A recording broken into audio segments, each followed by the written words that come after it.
My name is Alan Cobb, and I'm going to be talking about what happened to the caving communities in Austin and San Antonio after Kirkwood. Just for a little background on the Kirkwood caving community in Austin, Texas. Cavers lived there in this area. Kirkwood was a street, and within about a block and a half stretch of the street, a number of cavers rented houses and duplexes, and due to the, shall we say, ramshackle nature of the houses, they fit well with the economics that many of the Texas cavers of the time enjoyed. It was a good, inexpensive place to live. People made do with what they could. They lived in stairwells and bedrooms and back rooms and garages and just about anywhere they could along Kirkwood Street.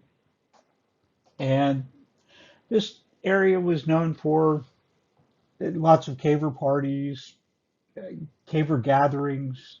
Lots of cavers traveled from all over the U.S. on their way to Mexico and would stop in the Kirkwood community for a place to stay, a place to socialize, a place to visit friends, a place to gain information on new caving areas in Mexico.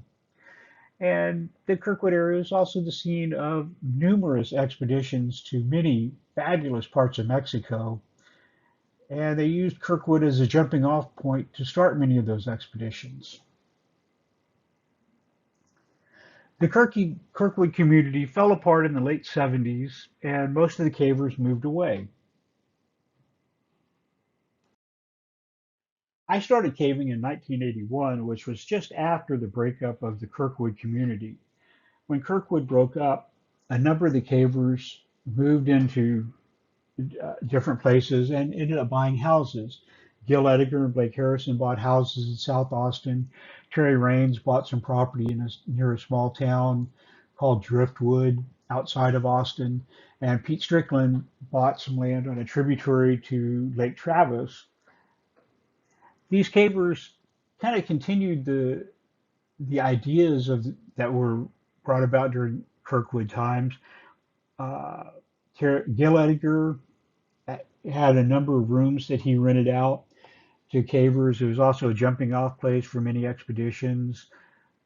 Blake Harrison rented rooms and had a garage apartment that he rented out and had space for people to work on trucks. Terry Raines on his property had room for people to stay. He built some outbuildings. And Pete Strickland, he built houses for his brother and his father and himself and had a trailer where cavers would sometimes stay. When I started caving it in 1981, I was caving just south of Austin in San Marcos, where I quickly became the president of the Southwest Texas Grotto, which had deep roots in Mexican caving history. Many cavers, such as Blake Harrison and Logan McNatt, were former cavers in the Southwest Texas Caving Club. While I was in college, I started going to the UT Grotto meetings and started doing lots of caving with the UT cavers and became enamored with the idea of doing expedition caving. We started doing some expeditions and going off on longer trips and doing things like that, which worked out really good. I then started looking at ways to get deeper into the caver lifestyle where I could afford the time off and cheap places to stay that would afford me the opportunity to go on expeditions. In 1984, while I was in college, one summer I moved out of my place I was staying in, put all my stuff in storage. It was actually a large crate that I rented for $7 a month at a storage facility. And I moved into Blake Harrison's house and lived in his living room where I helped him rebuild the Speleo camper from his 1964 Dodge Power Wagon, the Hog of Steel. And we rebuilt the camper, put it on his new Dodge truck, which was not quite as robust and was called the Honky Hog because of its less robust nature. And then we loaded up the truck and took off to Sheridan, Wyoming to the 1984 NSS convention. And then after that, we went out a little further west to Idaho and did some whitewater rafting and had other adventures out west, and I got back in time to start school in the fall. That pretty much hooked me on really wanting to get into this fun lifestyle. So I started gearing my life toward doing that. I graduated from school in '85 and moved to San Antonio, where I lived in a small apartment, got a real job, got some temporary jobs, got some real jobs, ended up deciding that working was not as much fun as caving. So I did lots of caving in Mexico and lots of caving in Honey Creek in Texas, and still admired a lot of what the Austin cavers were doing.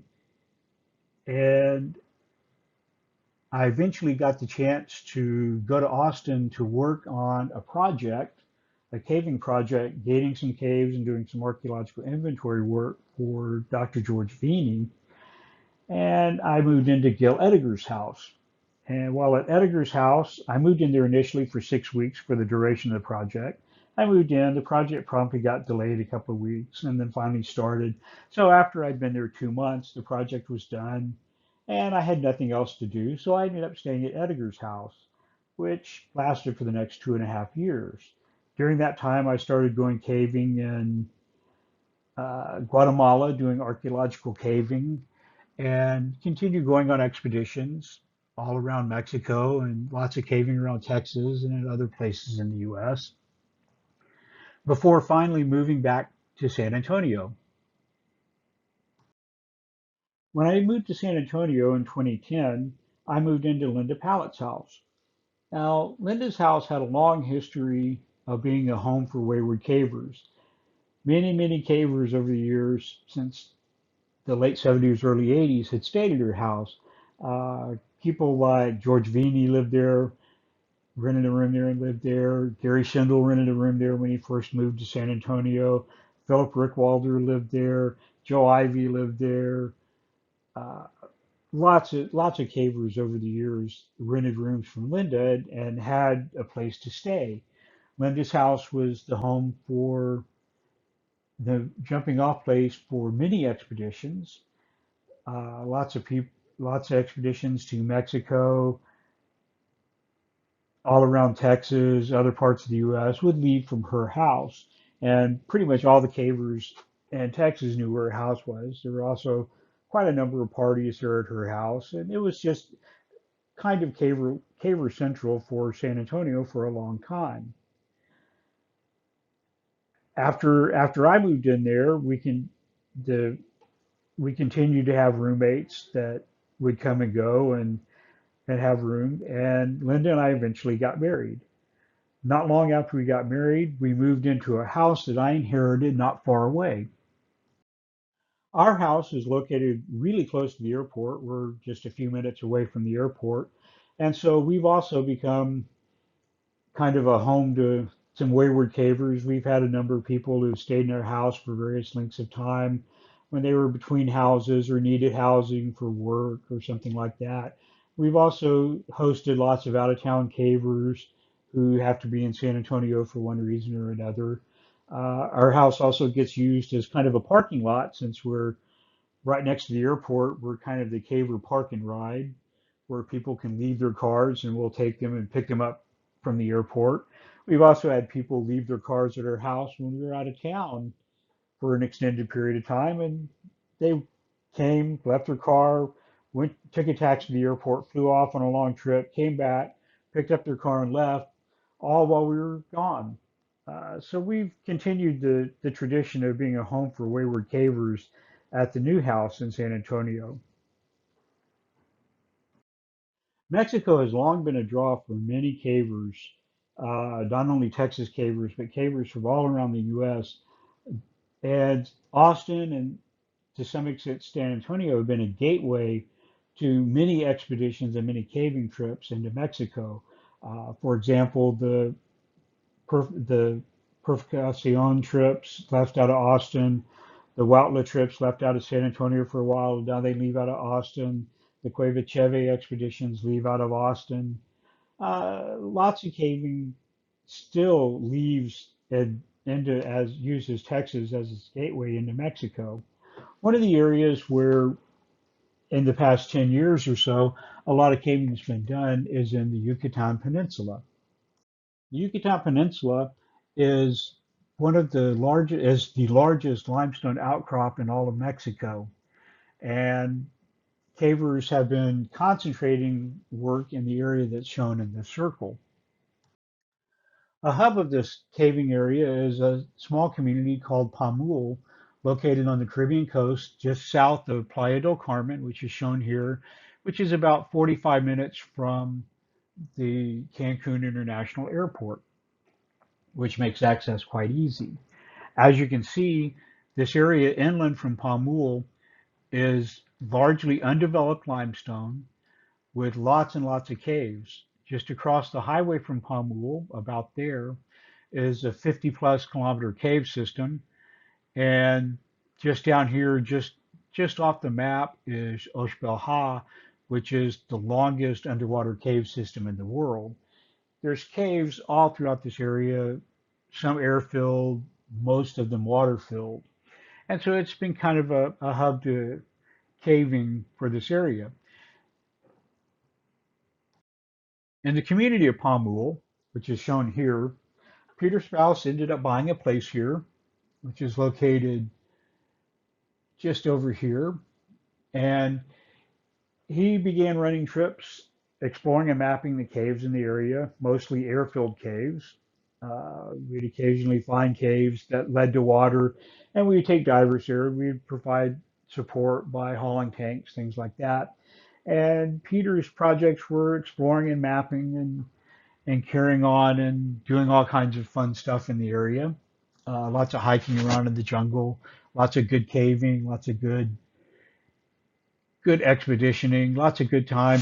And due to its proximity to the ocean, lots of hanging out on the beach and having a good time. In 2017, my wife Linda and I ended up buying a place here in Pamul, right up in here, and we still sure our place still serves as kind of a home for wayward cavers. We have people drop in on us while we're there, people who are vacationing, people who are coming down to go caving. A number of cavers still live in Pamul. Unfortunately, Peter's kind of shifted his focus on caving back to northern Mexico, so he's not running his project out of Pamul anymore. But a number of the cavers who live there, most of them aren't NSS cavers, but they are kind of avocationists and hobbyists. We still do some caving around in the area and finding lots of neat things. We kind of hope to make Pamul another sort of caving community. A number of cavers looked at buying places there, but for one reason or another, that hasn't worked out. But my wife and I are happy there, and we enjoy spending about half the year in Pamul with lots of activities in the ocean, underground, above ground, and having a good time. That pretty much concludes my talk on what happened to the caving community after Kirkwood. What happened was a number of the Kirkwood cavers ended up buying properties where people could come and stay, and many of those are still going on. Gil Ediger's house is still there. He still rents rooms to cavers. He's actually added on and has some small uh, efficiency apartments there on his property. Still to this day, a number of cavers live there on his property and rent rooms from him. Blake Harrison ended up selling his house in South Austin. Terry Raines still lives on his property and still has spaces where cavers occasionally stay. In fact, there's some cavers staying there now. Pete Strickland's property is mostly just with the family now, but his house is still occasionally used for a pond party. Our house is still used in San Antonio as a kind of wayward home for cavers and a place for people passing through San Antonio to stay. And we've added our second home in Mexico to that list of places where people can stay. So all in all, the kind of communal nature of the Texas caving community has endured and continued on to this day, even well beyond the Kirkwood years. So if you're in Texas, look us up. We'll take you caving, and thank you for your time.